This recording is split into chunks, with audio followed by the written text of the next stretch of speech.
El doctor Ricardo Santos nos va a hablar entonces sobre los accidentes cerebrovasculares. Ricardo, ¿cómo estás? Hola Armando, ¿cómo estás? Buenas noches. ¿Cómo estás? Bueno, bien, bien.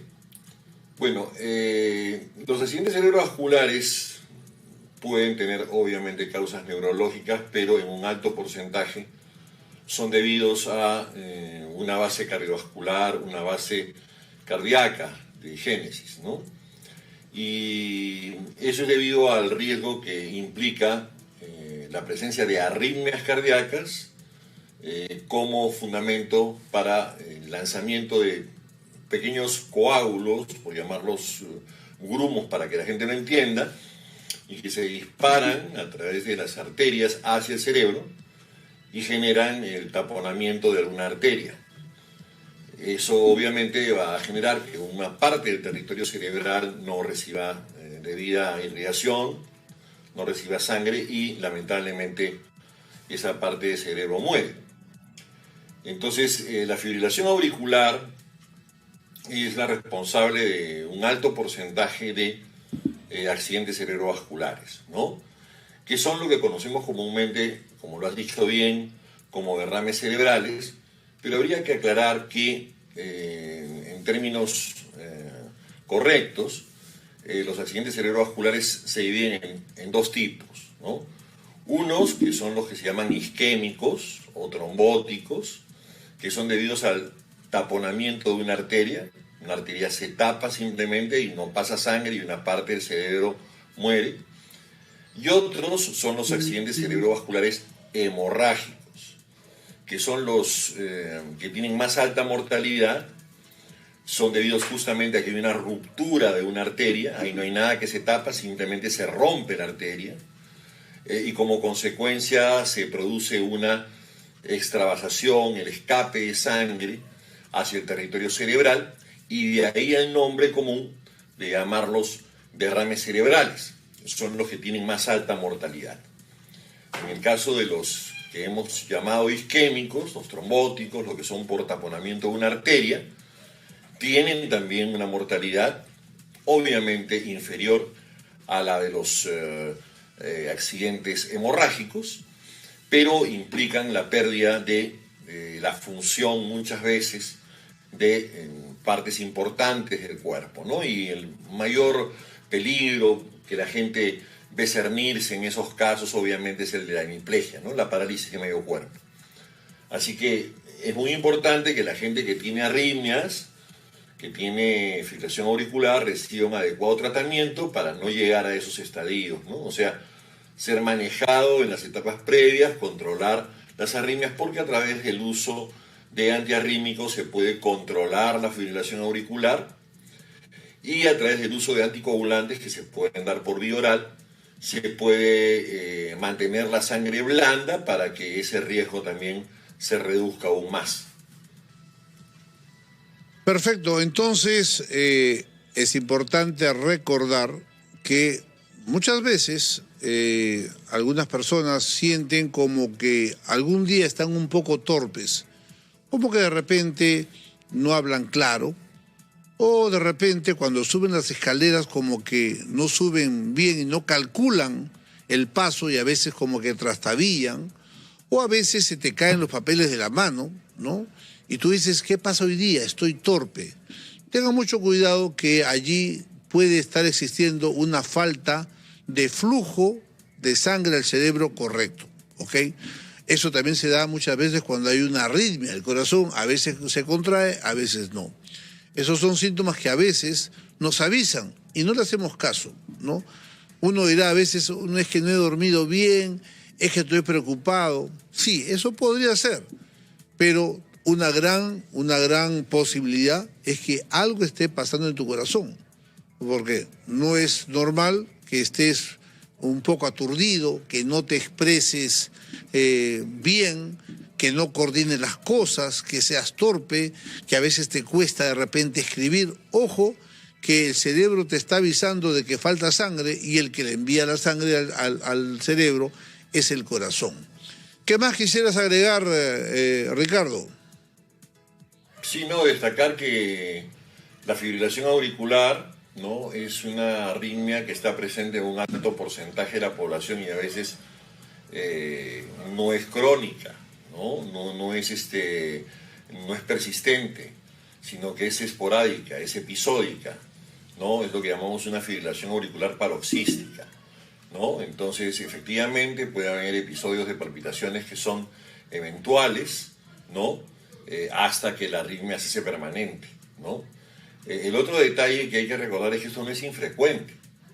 La fibrilación auricular, que es la causa de el 50%, mira, la mitad de todos los accidentes cerebrovasculares isquémicos, está presente en un aproximadamente 5% de la población de tercera edad y en un 10% de la población de cuarta edad. Estamos hablando de 5%, uno de cada 20 mayores de 60, y en un 10% de las personas de cuarta edad o ancianidad, o sea, prácticamente en uno de cada 10 mayores de 80. Entonces, lo que debería recomendarse, obviamente, es que las personas se chequeen, ¿no es cierto?, a través de un electrocardiograma que permite identificar la arritmia. Si hay síntomas que orientan hacia ese diagnóstico, pero no aparecen en el electro, siempre hay el recurso de practicar un Holter, que es un estudio, digamos, de más amplitud, y ahí podemos descubrir las arritmias y podemos tratarlas, ¿no? Entonces hay que tener mucha atención a esto porque es una causa importante de invalidez, ¿no?, de las personas mayores, ¿no?, de limitación funcional que conlleva obviamente otros riesgos adicionales como todos podemos entender. Ok, ¿cómo un simple electrocardiograma, que es instantáneo, rápido y por lo común está al alcance de cualquier médico general y sobre todo de un cardiólogo, cómo este equipito, ¿no?, le puede advertir a un médico de la posibilidad de una falla cardíaca que pueda llevarte a tener un accidente cerebrovascular? Porque a través del electro se puede diagnosticar una arritmia. Y en el caso de la fibrilación auricular, el diagnóstico es bastante sencillo. Es uno de los diagnósticos más sencillos que hay a través del electrocardiograma, ¿no? Porque se ve una irregularidad de los latidos. Los latidos son completamente irregulares, los complejos que llamamos ventriculares, que son los complejos de latido normal, se van a ver desordenados, no va a haber una distancia de latido a latido normal.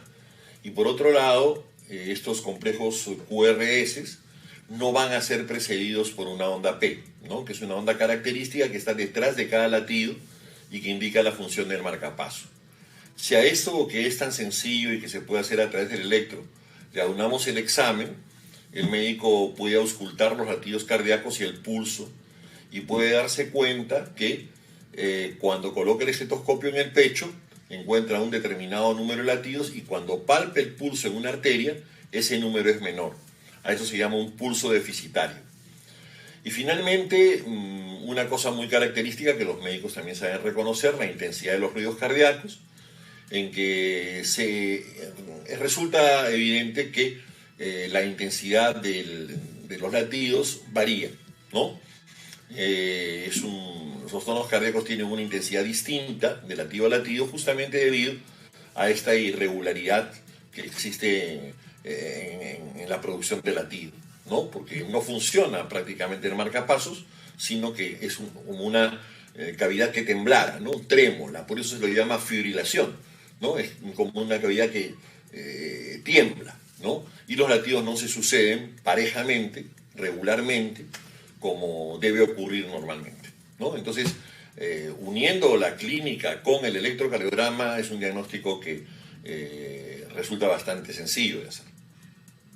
Muchas veces, por lo general, las personas no se toman la presión arterial muy a menudo. Por ejemplo, vamos a hacer una encuesta, a ver. Yo, por ejemplo, como médico y paciente a la vez, a mí me habrán tomado la presión en toda mi vida. Mire, yo tengo 62 años. En toda mi vida me habrán tomado la presión pues unas 35 veces.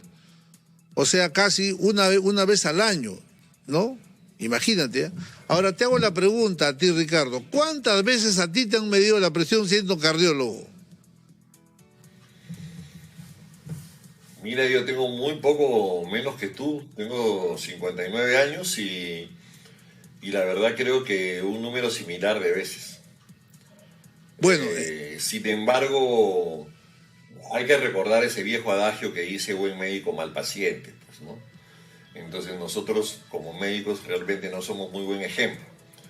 claro, Sin pero embargo, lo que hay que recordar a las personas es que lo que debe haber en casa como parte de las cosas en la casa es un tensiómetro y alguien que sepa medir la presión. Y si no hay nadie que pueda aprender a medirla, comprar un tensiómetro de los que puedes encontrar en algunos centros comerciales, algunas casas importadoras.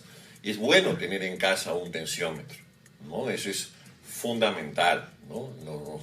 Nos puede ayudar yo, a salvar una vida. así, A veces Ricardo, la gente, yo hacía sí, esta acotación porque las personas cuando van a hacerse un chequeo, más o menos que se predisponen para el chequeo, ¿no?